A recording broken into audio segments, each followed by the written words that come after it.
આજરોજ શરદ પૂનમની રાત હોય, શહેરીજનો દૂધ પૌવા ખાઈને આજનો તહેવાર ઉજવશે।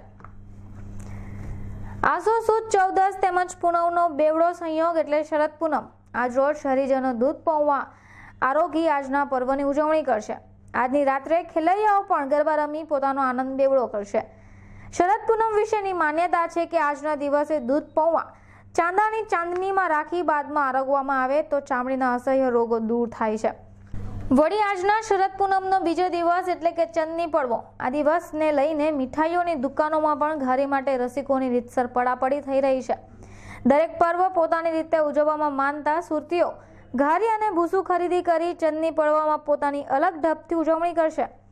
આજના આ ઝડપી સમયમાં પણ શહેરીજનો રસ્તાઓ ઉપર કે બાગ બગીચાઓમાં જઈને પરિવારો સાથે કે પછી મિત્રો સાથે ચંદની પડવાની ઉજવણી કરશે।